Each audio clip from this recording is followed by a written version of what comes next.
Hello, this is Judy Bartkowiak here from NLP and EFT Kids.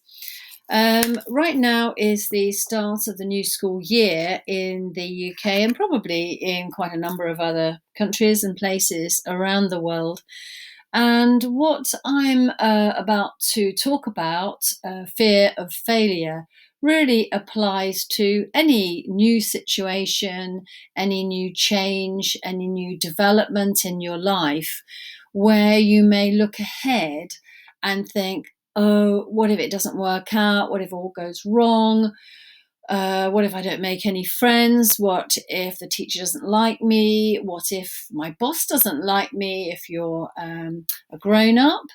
What if my business isn't a success? If you're just starting out on a new business, a new venture, going freelance, taking contract work, any new venture that you are about to embark on, when we project ourselves forward and anticipate failure, what we're really doing there is preparing ourselves for failure.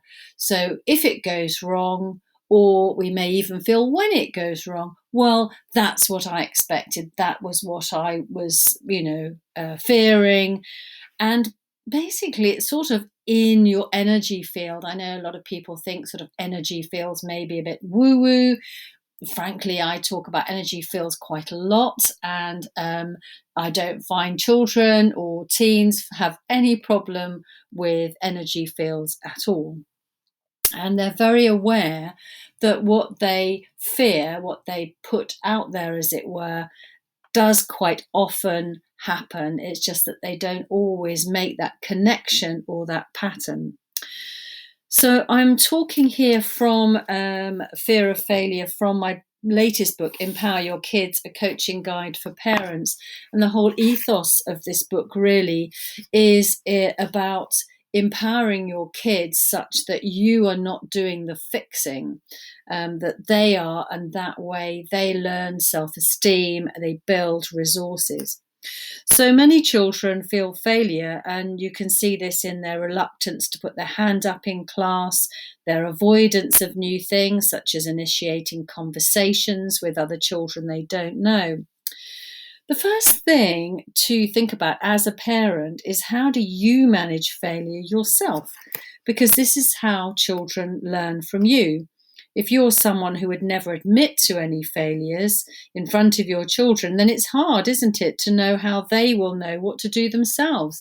I mean, if you keep your failures to yourself, or you just share them with your partner, but heaven forbid that you should actually say to your children, oh, I really messed up today. I've said completely the wrong thing. I really upset someone. I really hurt somebody. I got something wrong. I made a wrong assumption about something. This is how they learn that it's okay to fail. It's okay to get things wrong, to make mistakes, and that you can talk things through and think about what you learnt, what you could do differently next time. And although when I think about some of the sort of failures that I've made, some of the mistakes, and I sort of groan inwards at, oh my goodness, how could I have done that? How embarrassing. I realize, of course, that, I have learned something from it. One of the NLP presuppositions is that there is no failure, only feedback.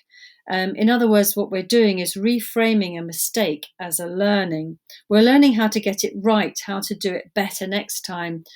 I don't know about you, but I'm really enjoying Elizabeth Day's How to Fail podcast. I think it's absolutely amazing.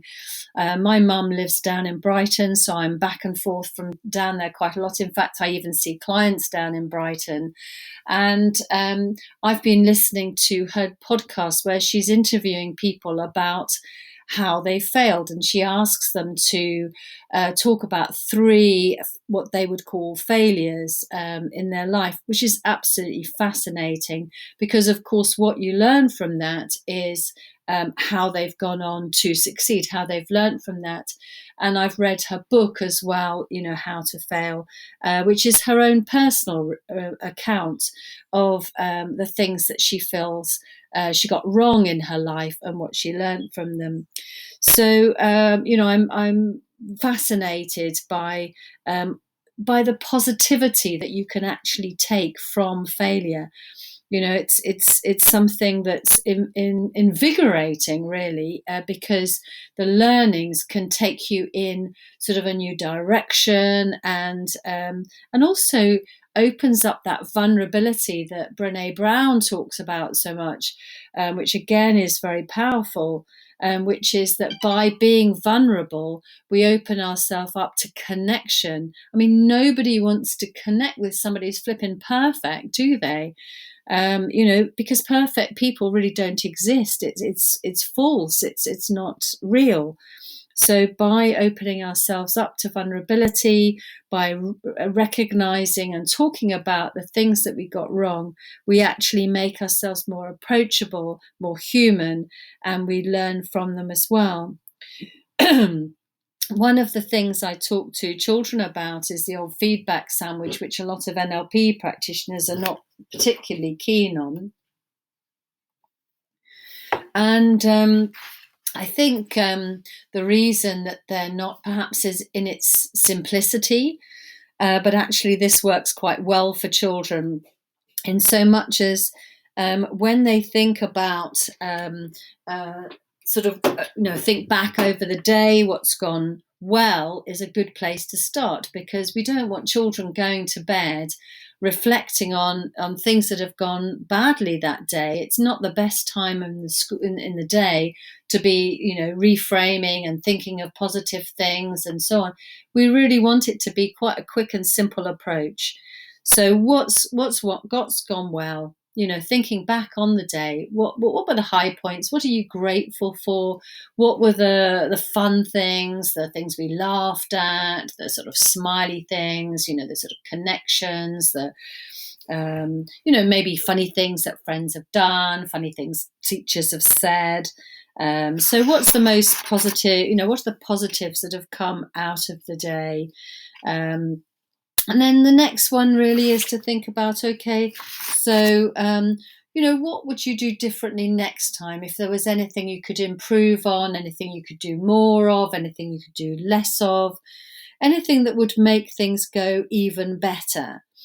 And here, if you're a coach, a really lovely exercise that I do, which is fun, is to put a waste paper basket or a bin of some sort in the room, and then some balls. As those of you who know me know very well, I love my tennis.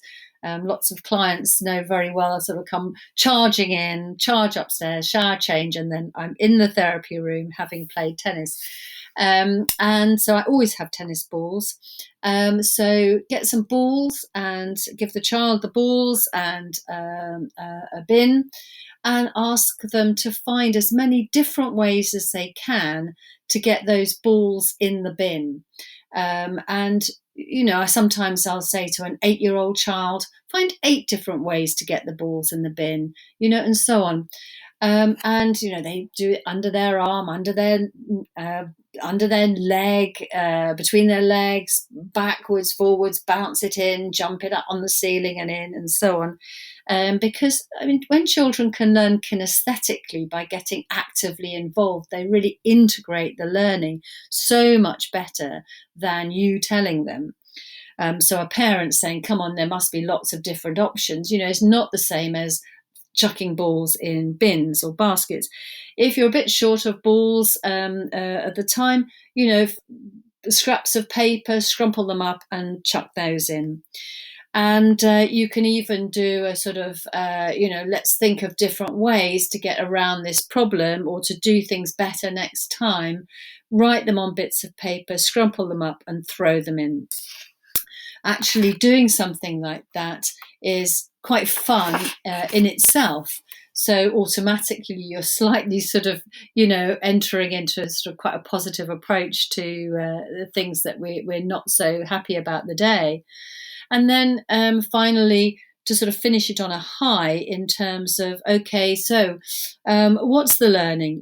What's the learning experience? How do we feel now as we go to bed on that sort of note of, the day's gone really well, this went well, that went well, the other thing went well, the learnings of this, and maybe next time, I could try one of these other options, but it's been a good day.